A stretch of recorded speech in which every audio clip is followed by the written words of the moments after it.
வங்கக்கடல் மற்றும் குமரிக்கடல் பகுதியில் பலத்த காற்று வீசக்கூடும் என எச்சரிக்கை விடுக்கப்பட்டுள்ளதால் தூத்துக்குடி மீனவர்கள் கடலிற்கு செல்ல தடை விதிக்கப்பட்டுள்ளது. இதுகுறித்த கூடுதல் விவரங்களை வழங்குவதற்காக இணைப்பில் இருக்கிறார் எமது செய்தியாளர் இசக்கிராஜா. இசக்கிராஜா, வணக்கம்.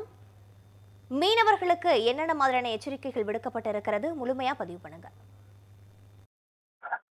நிச்சயமாக பிரித்தா, அதாவது சென்னை வானிலை மையம் வங்கக்கடல் பகுதி மற்றும் மன்னார் வளைகுடா, குமரிக்கடல் பகுதி, தென்கிழக்கு அரபிக்கடல், மாலத்தீவு உள்ளிட்ட பகுதிகளில் கடல் பகுதியில் 55 கிலோமீட்டர் முதல்ல 60 கிலோமீட்டர் வரை பலத்த காற்று வீசுறதுக்கான வாய்ப்பு இருக்கு. அது சுழல் காற்றாகவும் வீசுவதற்கு வாய்ப்பு இருக்கு. அதனால மீனவர்கள் கடலுக்கு செல்ல வேண்டாம் எச்சரிக்கை விடுத்துள்ளது.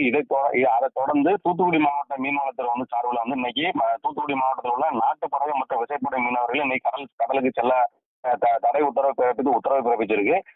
மேலும் ஆழ்கடல் மீன்பிடிப்புல, அதாவது தங்கி கடல் மீன்பிடிக்கிற சில விசைப்படகுகள் இருக்கிறாங்க. அவங்க ஆழ்கடல் மீன்பிடிப்பு ஈடுபட்டிருப்பாங்க. அவங்களும் உடனடியாக பத்திரமா கரைக்கு திரும்புறதுக்கும் அறிவுரை வழங்கப்பட்டிருக்கு. இந்த தூத்துக்குடி மாவட்டத்தில் பாத்தீங்கன்னா கிட்டத்தட்ட தூத்துக்குடி விசைப்படகு மீன்பிடிப்புல சுமார் 300க்கும் மேற்பட்ட படகுகள் மீன்பிடி தளத்தை தங்குதளமா கொண்டு செயல்பட்டு வருது. மாவட்டம் முழுவதும் நாட்டு படகுன்னு பாத்தீங்கன்னா ஏறத்தாழ 2000க்கும் மேற்பட்ட நாட்டு படகுகள் மீன்பிடி தொழிலில் ஈடுபட்டு வராங்க. இந்த எச்சரிக்கையின் காரணமாக அனைத்து நாட்டு படகு மற்றும் விசைப்படகுகளும் இன்னைக்கு மீன்பிடிக்க செல்லாம கரையில நிறுத்தி வைக்கப்பட்டிருக்கு. இதனால மீன்பிடி துறைமுகத்தை பொறுத்த மட்டும் நாளொன்றுக்கு பல கோடி ரூபாய் வர்த்தகம் நடைபெறக்கூடிய இடம். இதை நம்பி ஏறத்தாழ மாவட்டம் முழுவதும் 5000 தொழிலாளர்கள் இருக்கிறாங்க.